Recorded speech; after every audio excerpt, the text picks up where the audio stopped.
Welcome back to the Seraphine YouTube channel. And if you're listening to our podcast. We're available on Spotify, Apple iTunes, all of the good stuff. Wherever you can download a podcast, look for Seraphiend. I am here with someone who was a former guest, and we talked about much more serious topics than we were before. Yes. This is Marie Kissick. Hello, beauty. Hello. It is so good to see you. I'm so excited to be here. I am so excited that you're here. So to give you kind of a little background, when I first met Marie, we really dove into our friendship in a very serious manner because we were dealing with philanthropy and dogs and charity and trying to bring saving the world. Yeah, saving the world. And it's so great to have a friend that I can save the world with, but I can also dish about the Real Housewives. Yes. And since Chelsea has been on her honeymoon, I needed somebody who could serve up some tea with me and be very opinionated. And Marie does have that, even though, you know, she may come off as one. I know this girl's got spice. I do. It's going to be so much fun. So we're going to talk about today 2 episodes. One is episode, we're kind of on the end of episode 12, 13, and 14. So we're really looking at Seasons Grillings, the fun Christmas episode, and Lips Unsealed. So we're going to dive right into Seasons Grillings, where Sutton calls a meeting. I love your accent. Oh, thank you. You working on it? I try. So all right, I want to know, have you ever been in a situation where you were called into a heart-to-heart meeting with like girlfriends to discuss another friend? I have. You I have been in that. And I walked right out. Right? It was too intense. Yeah. And when approached like that, I never find it works well. No, you know, it's almost like, what is that? When intervention. Yes. I think intervention, unless you really seriously have a problem, and even when you seriously have a problem, you have to be super careful because I think everyone gets on the defense. And with this, this wasn't even with Erica in the room. This was kind of meeting to have the intervention with her. Yes. And I've been a part of an intervention, and I think what they did was worse than the intervention. Totally. There was no plan. There was no thought. It was really just motivated based off of what I think was just Sutton's feelings. Well, I think that it was hard because Sutton came in, and she did come in with pages of notes and facts. Yes. Sutton is not. She's the person who's pretty much newest to the group. Correct. She's not that close to Erica. But what I didn't like at all was seeing Dorit chime in. And you weren't surprised by that? You know, I wasn't because I feel like with Dorit, I wasn't surprised. What I didn't like was how she left Sutton out to dry completely later on. Oh, once everybody else was deciding to not go with Sutton's side. All of them did. I mean, it was like they all abandoned ship, but when Sutton called the meeting, everybody came in and they came in with this attitude of like cautiously optimistic, except for Rinna. Rinna totally had Erica's back. Yes, because I feel like with last year with Denise, she was like, I'm not doing this again totally until I know for sure. But you know what? How messed up that she is going into this, which I'm sorry. If my friend was Erica Jane, I would be like off the top. Girl, come on. How much money was filtered in? You spent a lot of money on your stuff. I'm your friend. Right. But this is shady, shady, shady. And I don't believe for 1 minute that you didn't know that there was something strange going on. So then you would have been shutting out right away. Oh. Erica would have been like, you know what? I'm done. Yep. I feel you on that. However, does Erica, as we're going through the season, there are certain things that Erica is saying that do make sense. That Lisa Rinna can also say, you're right. I didn't know half of this stuff in the beginning when I was making money and doing things. Yeah. And she even admitted that Harry Hamlin tells her, you need to stop spending so much money. So it almost tells me that as they look at her, they are also forming their own opinions based off of what they may have already done. And they're like, that's good. I would have learned, but Yeah. it's because they already made that mistake. I think you're dead on with that. I think almost every one of those women in that group have been put in a situation where they just kind of blindly were spending money and like, I don't know, I'm just going to keep going. And Kathy Hilton was the first one to admit it. Yeah. If my husband puts, which he does, puts all these papers in front of him, that's what she said in front of her. She was like, I'll sign it. Yeah. Blindly. And that's the rich. It is. Rich. And it's rich relationships, and it's also, when you aren't in the same line of work that your husband is. Correct. Unfortunately, like, I'm never going to understand completely what Johnny does, but I hope every time we sit down with each other and look at our finances or thinking about investing, that he's giving me the best kind of generalization of like, this is what it is, this is what it is for, and this is what the outcome hopefully will be, but these are the things that we might have to answer for later.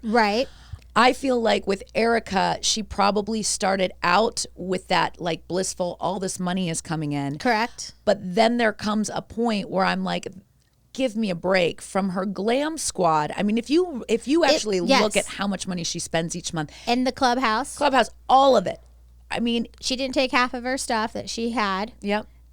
And I think too with her, I think she got greedy. Honestly, I don't think it even surpassed like the thought of like, where is this money coming from? I think she got to a point in her career as Erica Jane that it was like expected. Yep. You, as my husband, I expect you now to produce this kind of lifestyle because, like she said, I took the ball and I'm running into the end zone. He's almost as if he's her coach, like telling her what to do. So she is doing basically what he's asking her to do without doing it. And she's getting greedy about the money about it. Totally. I think you're so dead on out. Now, how about these women's reactions to it? And then I want to segue into the Christmas party. Yes. Because what I saw was I saw Kyle, she's becoming very Lisa Vanderpump. Oh, yes. In terms of like, she has reactions, sarcasm. She says, she makes a comparison about like, hey, I'll be there for Erica if she's going through a painful divorce, if he's cheating on her or whatever. Right. But I don't know. She puts that like little thing of, the caveat is that if her husband and her are robbing orphans and, basically like stealing scumbags, correct, I can't be friends with that. Or that's going to be something I'm going to ask her directly. That's too above who she is as a person. Totally. Is how she acts. Well, and I think that Lisa Vanderpump trained her very well. She did. And I think that Kyle, without knowing, she learned so many tricks and trades that Lisa does that she still uses her as almost a template. Vision board. It is. She's like a template vision. Yeah. Yes. I feel very much in that zone. I want that feeling of I have that control over these girls. Yeah. And watching her and Dorit fight actually reminded me of when Lisa and Kyle would fight. It was that like, we're sisters and we're friends. We don't always love each other, but sometimes we just have these little tiffs because we're sisters, but that's not it at all. No. I mean, both of their egos are showing. And I honestly feel like Dorit could be the next Kyle. I agree with you on that. I totally agree with you. And and fast forward to the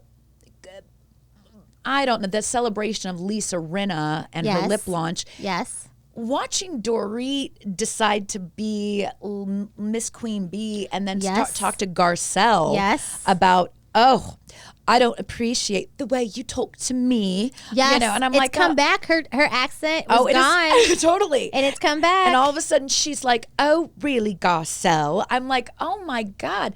Dorit is really, she's been funny because she's taken herself out of immediate drama. Right. But everyone at that table, all of those ladies think, number one, Dorit talks too much. That's been told many times throughout the season. And number two, Dorit is she's proving to be pretty two-faced. Oh, yes. I mean, to a point to where I'm like, even though she's like, oh yeah, this is how I feel about Erica, and then completely leaves Sutton in the dust. She just sits there like, oh my I'm not God. going to say anything. I'm just going to catch flies. Oh, it was hilarious. My mouth open. And then you know, the other women, I have to say, Garcelle I love, because Garcelle just goes for it. She's like, you know, I'm going to tell it like it is. But at the same time, when she wants to go hard on someone and she sees that they're weak at the moment, she does it. She goes for the jugular. She does. If she sees any weakness in you and there's Yep. a question that's been burning and she's like, I've been waiting and waiting. Yep. Now is the time. When you're down, when you're upset, or when I know you're going to give me the truth. Totally. I also thought it was very poignant and interesting how everyone reacted, like, is when Garcelle at Lisa Rinna's like lip launch party was like, you know, I really haven't felt connected to this group. Right. And I totally agree. And she said that last year. She did. And she's made it very clear where she's like, hey, I'm trying. And then Lisa tries to be like, well, I tried to talk. I'm like, Lisa. The birthday cake and Yeah, the little small conversation doesn't do it. No. Especially and 20 years, I think they've been totally. friends. And the way Lisa treated Denise, and Denise's was, she might or might have not messed around with Brandi Glanville. But who cares? Who cares? It has nothing to do with being a criminal and stealing from people. No. So to me, I think Lisa all of a sudden being like, I'm owning being a better friend. I'm like, come on, Lisa. I'm like, you know, you pick and choose the wrong battles. Well, I think it helps her to focus on that other than focusing on Scott Disick, you know, hanging with her daughter. Who's Right? like 30 years younger. But then she can't help but drop his name. The thing that's so interesting, Lord Disick. she does drop his name almost every episode to a point where I'm like, I get it. Your daughter's dating him. And the next breath, I do believe Lisa has backpedaled quite a bit. Yes. Because she got so much criticism about talking about her daughters and the eating disorders. Yes. I think Lisa's really trying to take her personal life out of the drama of Beverly Hills.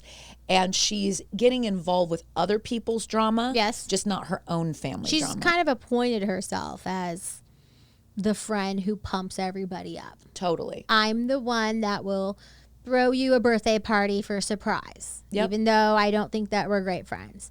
She's the one that will have somebody else throw her lip launch party, right? But they're not even that good of friends. Oh, God. It was awkward that Crystal threw it for her. Well, the only reason I think Crystal threw it for her is because Crystal hasn't thrown a party yet other than the dumplings. Oh, I and know, that's not, and that's that not wasn't really a glam party. No. Yeah. Crystal needed to show off her cash. Because her husband is being that producer. Yeah, the Lion King guy. Yeah. Yeah. So I feel like she was like, I got to do something. I have to. Like, all these ladies have done all these amazing parties. They have these amazing homes that we've gone to. Yeah. And I've done nothing. And I've been called out about my pants. Yep. Right. That's her storyline. My favorite though is that I cannot wait, because I feel like Sutton is starting to build this armor. Before, she would get like a flash of tears. She would get upset. Yes. Now I can see that her being on boards of ballet and God knows. I listened to this other podcast called Watch What Crappens. Uh-huh. And these guys literally do a recap, but like they play the parts of the women and make up dialogue. And every other sentence was like, I'm on the board of the Kudos granola bar. I'm on the board of Build-A-Bear. Like, they're going on and on. And it's so funny because when you actually watch the episodes, I mean, Sutton builds up her prestige and wants to distance herself. Yes. And boy, Erica, this last dinner where she did speak in a Southern accent and called her out and was like, oh, God, you and your small town preciousness. She's like, F off, right? God, it's so nuts. It's nuts because also, too, I just think that Sutton I think Sutton's just a really good-hearted person. I do too. I don't think there's any mean bones in her body. I think that she gets confused. Yeah. And I think that sometimes that gets her into trouble because she's not as fast of a quick thinker. Like these ladies are actresses, movies, not just actresses, but like, acclaimed movie stars and they've been in front of the camera, reality TV, where you literally have to be your own checks and balance. Yes. Because it's going to be replayed on camera back to you. Yes. And they thoughtfully think of this. Where Sutton is just coming on is Sutton. Crystal is just coming on is Crystal. Totally. Like, there is nothing behind me that I'm trying to promote, show, do, next project. Pre-calculations, and then also these women have teams. Yes, they do. That are like, all right, this Dorit's got it. Oh God, Dorit. I feel like she took after Erica. When she saw Erica have like this amazing team of people, I think she was like, well, I can have this amazing team of people. I want this amazing team. I should have this amazing team of people. She's hilarious. But I do love that her legal counsel was Boy George. I mean, I was like, she's all like, oh, yes, I consulted my people as well. And it was PK and Boy George on a freaking FaceTime. And Boy George is like, I just think you need to stay out of the drama, And I'm like, oh, that's great freaking advice, Boy George. Well, and part of it too, I bet you he's probably already been in a crowd like this where he's like, you know what? I mean, could you imagine Boy George's crowd is probably pretty cool. Oh, I think it'd be great because also it's fabulous, it's flamboyant. Yes. And he's also sassy as F. Yes. I mean, this guy I do miss him. I love him. Not being on. I do too. Really enjoyed having parts of him throughout because it almost seemed like he could pull out pieces of Dorit that were very genuine. Yes. That nobody else could, not even PK could pull out. Yep. Like he just had a genuine friendship with her. I think that's the thing that bums me out about Dorit this season is she's become such a plastic Barbie doll. Yes. That and she's coming off as like a bitchy Barbie doll. Yes. And I really and committed to my brand Barbie doll. Yeah. Like and she doesn't shake it up anymore. No. And the funny thing is that I think she had these moments of vulnerability in seasons past. Yes. With her children. Yes. She had them with just trying to show up. Like you could tell that she wanted so much to be a part of the group. Right. And now that she's established. She wanted to be Kyle's best friend. Totally. And now that she's established, she is. It's funny because her and Kyle feel like frenemies to me. Yes. Like her and Lisa. Yeah. Kyle and Lisa. Totally. It is that group. I also feel like Dorit knows that the more time she spends with Kyle, the more time she also gets on screen. 100%. Because Kyle has 100% screen time. Yep. Right? Dorit's, I mean, she's, I would say 90%.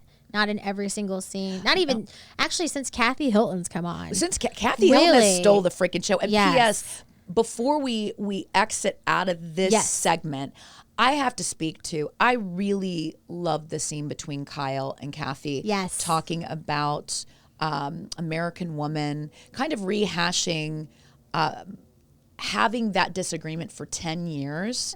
Yeah. And I could relate so much because, I come from a family that's totally loyal.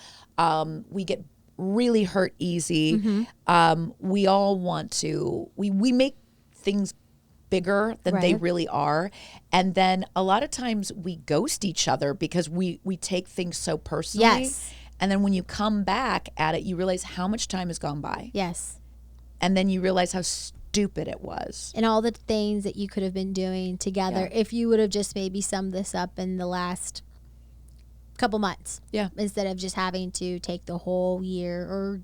And I think that's the thing with Kyle, which I think is why she's really able to maneuver all these relationships is because of Kim and Kathy. Yeah, I agree with you. I totally agree with you. I think she's been through so much, and also Mauricio. I mean, she's protecting an empire with him too. Yes, she is. So I guess, as we sum this up, the thing that I love is that, we're actually like housewives here in Kansas City. And I think about these sides of us that are like, I know how I showed up to you when I first met you, and I don't have cameras. And then when you really get to know each other and you become close and you realize like we were like, we're philanthropic, good women, and you know, and then it's like, then you have a day where you're just laughing your ass off and going, I love philanthropy, but it's killing me. Yes. You know, I mean, it's like what I wish I saw more of was vulnerability in the friendships, a little less posturing of perfection. Right. And again, the bitchiness I know is what gets us to tune in. Yes. But that moment with Kathy and Kyle just made me love the Hiltons even more. Well, Did you understand? Kathy brought home to the show. Yeah. It's. I feel like it's, if it was to be anything, Kathy Hilton's home collection is the Real Housewives of Beverly Hills. It totally is. It totally is. It totally is. Well, I need you more back on the mic for fun stuff. Yay. But before we go, any stuff coming up with you and Angel Hearts? Yes. So I do. I was on here with Seraphine in January. I run a nonprofit called Angel Hearts Rescue, helping the homeless and their pets together. We have an event this weekend. It is a doggy event. It is called Mixed Mutt Creamery. They are new in Kansas City, and they are a doggy ice cream shop. That is so cool. And so she makes local ice cream there in her shop, and she gets ice cream from St. Louis, from a very small little company in St. Louis, a creamery, specialty made here for Kansas City. And then we've got doggy and cat-shaped macaroons coming. Like, I love adorable. Tie-Dye Pop is doing some merchandise, so we're going to have some Angel Hearts shirts and some patches that Middleist West is going to make. We've done some merchandise like, 8 years ago. Yeah. Haven't done anything since. So we're just kind of like seeing what's going back out there. What are people looking to do? I love it. Well, hopefully this episode can make it before this weekend. If it doesn't, what are things that they can look for? Can they go on your website? They can go on our website, angelheartsrescue.com. Yep. You can go on to Instagram or angelheartsrescue.org, KCMO.